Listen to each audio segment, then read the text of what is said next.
Varicose veins కి సరైన చికిత్స కోసం సంప్రదించండి ఎవిస్ హాస్పిటల్. అత్యాధునిక ఫీచర్స్ తో బెస్ట్ క్వాలిటీ సినిమా చూడండి యూఎస్కే లగ్జరీ హోమ్ సినిమాతో. నమస్తే రమగారు. నమస్తే జయ. రమగారు, కార్తీక మాసంలో దానం చేస్తే చాలా విశేష ఫలితాలు ఉంటాయని చెప్తుంటారు కదా. ఎలాంటి దానాలు చేయాలి అంటే కార్తీక మాసంలో చేస్తేనే ఎక్కువగా ఫలితాలు ఉండటానికి గల కారణాలు ఏంటి?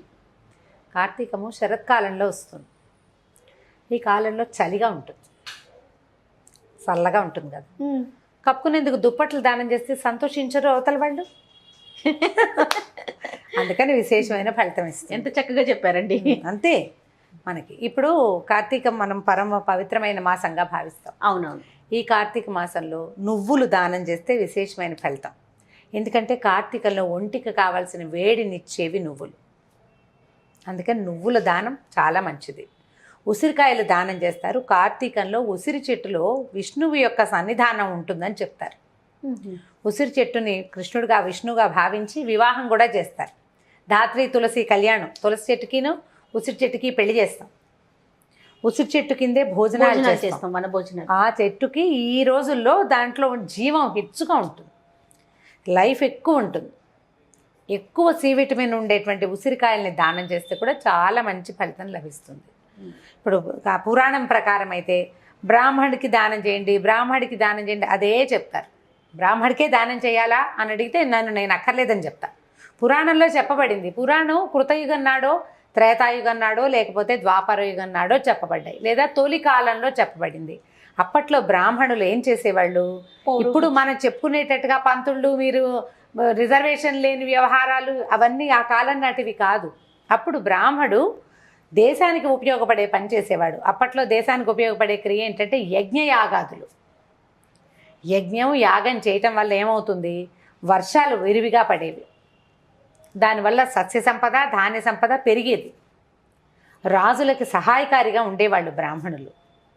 అంచేత ఈ గోబ్రాహ్మణ హితం కోసం పనిచేయాలి ప్రతివాడు అని భావించేవాళ్ళు. ఇప్పుడు వాన రాజుగారికి ఒక్కడికే కాదు అవసరం, అవును, ప్రపంచంలో అందరికీ అవసరం. అందుకని అందరూ బ్రాహ్మణ్ణి పూజించాలని ఆనాటి నియమం. ఇప్పుడు మీరు గౌరవించండి, పూజించి భావించి అన్నీ వాళ్ళకే ఇచ్చేసి ఏం చెయ్యక్కర్లేదు.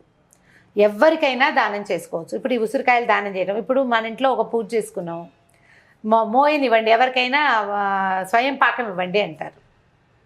సాధారణంగా స్వయం పాకం ఎవరికి ఇస్తారు? బ్రాహ్మణులకి. నేను చెప్పకపోయినా పురాణంలో చెప్పకపోయినా మనం ఏం చేస్తాం? బ్రాహ్మణులకి అన్ని ఇస్తాం. స్వయం పాకం కాసిన బియ్యము, కొంచెం పప్పు, తర్వాత చింతపండు, ఎండుమిరపకాయలు, బెల్లము, ఒక కూర ఏదైనా కొంత దక్షిణతోటి బ్రాహ్మణికి ఇచ్చి దండం పెట్టుకుని తీసుకుంటారు. ఇది పద్ధతి. ఇప్పుడు దాన విధిగా చేయాలంటే నువ్వులు దానం చేయాలంటే నేను నువ్వులు ఇస్తా తీసుకుంటే ఎవరు తీసుకోరు, నువ్వులు దానం పడితే అది ఏదోనని భయపడతారు.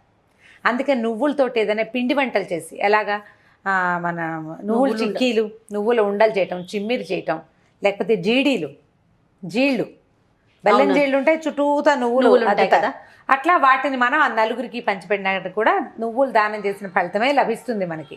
వాళ్ళకి నువ్వు దానం పట్టడం వల్ల వచ్చే చెడు వాళ్ళకేం రాదు. దాన ప్రక్రియగా సమంత్రకంగా చేసే దానంతో కొంచెం ఇబ్బందులు ఉండొచ్చు. అది పుచ్చుకున్నందుకు వాళ్ళు పరిహారంగా ఏదైనా చేసుకోవాలంటారు. మనం ఈ రోజుల్లో ఇతరులకి సహాయం చేయండి. చలి రోజులు, పనులు కొంచెం తక్కువ ఉంటాయి. పాటక జనం, బీదా బిక్కి జనం పనులు చేసుకుని బతికే వాళ్ళకి పనులు కాస్త తగ్గిపోతాయి. వాళ్ళకి తిండి పెట్టండి, అదొక దానం. దుప్పట్లు ఇవ్వండి కప్పుకోవటానికి, పాత బట్టలు వస్త్రదానం ఇవ్వండి. కొత్త బట్టలు దానం చేస్తే ఫలితమే, పాత బట్టలు దానం చేసినా ఫలితమే. వెచ్చటి బట్టలు, ఉన్ని బట్టలు అలాంటివి దానం చేయటం వల్ల ఏంటంటే ఒకళ్ళు మన వల్ల సంతోషంగా ఉంటారు. పాజిటివ్ ఎనర్జీ చూడు. దాన ప్రక్రియని ఏదో మహాద్భుతమైన ప్రక్రియ, కర్ణుడు వాళ్ళ శిబిదధిచిని జ్ఞాపకం చేసుకుని ఆ రకంగా ఎలాగో చేయాలని అనుకోవద్దు. పురాణం మనకి ఒక పద్ధతి ప్రకారం చెప్తుంది. అందులో నుంచి ఈ రోజుకి మనకి అవసరమైన విషయాన్ని తీసుకోవాలి, మన అవకాశాన్ని బట్టి తీసుకోవాలి. ఇప్పుడు నదీ స్నానం చేయాలి కార్తీకంలో. ఏ నదికి వెళ్తావు రోజు నువ్వు? ఈ ఊళ్ళో నుంచి వెళ్ళలేకపోతామే. అప్పుడు ఏం చేస్తాం మనం?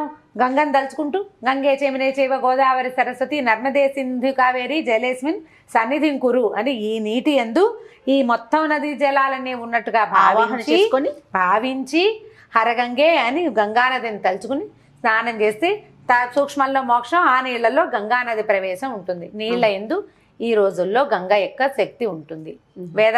వేదాల యొక్క శక్తి కూడా నీటి యందు ఉంటుందని కార్తీక పురాణంలో చెప్పబడింది. అందుకని ఈ నీటిని ఇట్లా భావిస్తాం. అలాగే మనం దానం చేసేటప్పుడు కూడా అలాగే దీన్ని నా శక్తి అనుసారం చేస్తున్నానని భావించి, దానం వల్ల మనకు అనుకూడే మహాద్భుత ప్రయోజనం కంటే మనం ఇతరులకు ఇవ్వటం వల్ల వాళ్ళకి ఉపయోగపడుతున్న విషయాన్ని ఆలోచిస్తే చాలా బాగుంటుందని అనిపిస్తుంది నాకు. చాలా ఖచ్చితంగా చెప్పారు. మంచి విషయం. ఇప్పుడు పచ్చళ్ళు పెట్టుకుంటాము, ఊరగాయలు అవి, ఎవరికైనా ఊరగాయ దానం చేయండి. అదేదో బృహత్ కార్యక్రమం కింద కాకుండా మనకి ఎంతవరకు అవకాశం ఉంది, ఎంతవరకు ఇప్పుడున్న సమాజానికి అవసరం, అదే కూరగాయలు ఇవ్వటం. కూరగాయల దానం కూడా మంచిది. కూరలు, పళ్ళు, ఆహార పదార్థాలు, బట్టలు, దుప్పట్లు, వీటితో పాటుగా కార్తీకంలో చెప్పబడే మహాద్భుత దానాల్లో సాలగ్రామ దానం చాలా విశేషమైనది. మంత్రంతో చేస్తాం. అది సాలగ్రామ దానంగా మన చేతితో చేసేది కాదు. అది ఒక బ్రాహ్మణోత్తముని ఎవరినో చూసుకుని అయ్యా సాలగ్రామ దానం చేయదలుచుకున్నాను అంటే వాళ్ళే సాలగ్రామం తీసుకొచ్చి దానికి ఇంత డబ్బులని పెడతారు పద్ధతి. మరి సూక్ష్మంలో మోక్షం చేయాలి కదా. సాలగ్రామ దానం చాలా విశేషమైన ఫలితాన్ని ఇస్తుంది. నదీ తీరాల్లో సాలగ్రామ దానం చేస్తే ఇంకా ఫలితాన్ని ఇస్తుంది అంటారు. ఇవి మంత్రంతో చేయదగిన దానాలు ఏవైనా పెద్దవారిని ఎవరైనా కనుక్కుని మన ఇంట్లో ఉండే పురోహితుడినో, మన ఇంటి పురోహితులు, సమీపంలో ఉన్న దేవాలయంలో ఉన్న అర్చక స్వాములు ఎవరినైనా, మనకి అలవాటు ఉన్న వాళ్ళని అడిగి దీపదానం ఒకటి, దీపాన్ని దానం చేయటం. అజ్ఞానాన్ని పోగొట్టేది, అజ్ఞానాంధకారం నుంచి జ్ఞానంలోకి మన తీసుకెళ్లేది దీపం. ఆ దీపాన్ని దానం చేయటం కూడా మంచి ఫలితాన్ని ఇస్తుంది. దీనికి ఒక నేను సూక్ష్మమైన మెథడ్ చెప్తాను చూడు. మన ఇంట్లో పని వాళ్ళే ఉన్నారు, మనకు వాచ్మెన్ ఉంటాడు, సహాయం చేసేవాళ్ళంటారు. 4 బల్బులు కొనివ్వండి, ట్యూబ్లైట్ కొనిపెట్టండి. ప్రత్యక్ష దీపం, మనం బియ్యపిండి దీపం పెట్టి దీపం దానం చేస్తే బ్రాహ్మణుడికి ఎలాంటి ఫలితం వస్తుందో, వాళ్ళకి అవసరమైతే 4 బల్బులు వాళ్ళ ఇంట్లో పెట్టుకోవడానికి, ఏదైనా పిల్లలు చదువుకోవడానికి ఒక ఎమర్జెన్సీ ల్యాంపో ఇచ్చినా కూడా అలాంటి ఫలితం వేస్తుంది. ఇలాంటి విషయాన్ని ఈ రోజుకి కుదిరేలాగా మనం ఆలోచించుకోవాలి. ఇదివరకు రోజుల్లోగా లాగా ప్రమిదిల్లో నూనె పోసుకొని ఒత్తి వేసుకొని వెలిగించుకో అవసరం లేదు కదా. అవసరం లేదుగా కరెంట్ వాడుతున్నాం. దానికి తగినట్టుగా ఒక సహాయకారిగా ఉండేలాగా ఒకటి ఏదైనా ఇవ్వండి ఎవరికైనా. వాళ్ళకి ఆ దీపం ఉపయోగపడిన నాళ్ళు మీ తాలూకు పాజిటివ్ ఎనర్జీ పెరుగుతుంది కదా. అవునా కాదా? ఖచ్చితంగా. ఇది వరకు లస్టర్లు అవి పెట్టుకుని చీకట్లో దీపాలు పెట్టుకునేవాడు. ఇప్పుడు ఏది అవసరం లేదు, ఇప్పుడు అది లేదు కదా. మనమంతా ఇలా వచ్చేసాం. అవకాశం ఉండి మీకు చేయాలన్న మనసు ఉంటే బ్రాహ్మణుడికి దీపదానం చేసుకోవటం విశేషమైన ఫలితాన్ని ఇస్తుంది. ఒకవేళ అలాంటివి మీకు ఆసక్తి లేకపోతే ఈ రోజుల్లో మనం ఇలాంటిది కూడా హెల్ప్ చేయొచ్చు. దానివల్ల కూడా మనకి ప్రయోజనం సిద్ధిస్తుంది. అంటే ఇక్కడ ప్రధానంగా మనం చూడాల్సింది దానం చేయటం, అంతే కదా రమ్మగారు? అంతే, సహాయం చేయటం ఎవరికైనా.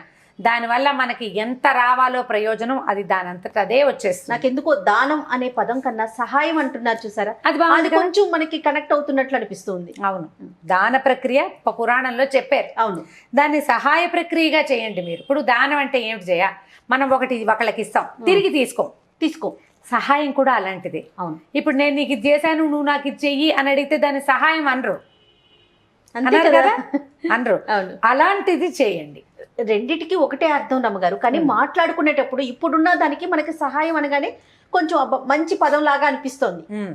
దానం అంటే ఏదో ఎవరికో లేని వాళ్ళకి ఇచ్చేస్తున్నారా, అదేదో పెద్ద కార్యక్రమం కింద అలా భావించకుండా ఇలా చేయొచ్చు. ఇతరులకి సహాయం చేయండి. ఫుడ్ ఐటమ్స్ ఎవరికైనా ఇవ్వటము అవన్నీ కూడా మనకి మంచి ప్రయోజనాన్ని ఇస్తాయి. ఈ కాలంలో ఒంటికి వెచ్చదనాన్ని ఇచ్చేటువంటి బట్టలు లాంటివి ఇవ్వటం కూడా మంచి ప్రయోజనాన్ని ఇస్తుంది. దానివల్ల ఏంటంటే ఒకళ్ళు సంతోషంగా ఉంటారు. వాళ్ళ మంచి సమయంలో హాయిగా పడుకుని వాళ్ళు ఇచ్చారు, చక్కగా నేను వాళ్ళు పడుకున్నారని మనని మంచి సమయంలో తలుచుకుంటారు. అది చాలు కదా. అది మనకి పాజిటివ్ ఎనర్జీని ఇస్తుంది. అంతే. తప్పకుండా. నమస్తే. నమస్తే. అత్యాధునిక ఫీచర్స్ తో బెస్ట్ క్వాలిటీ సినిమా చూడండి USK లగ్జరీ హోమ్ సినిమాతో.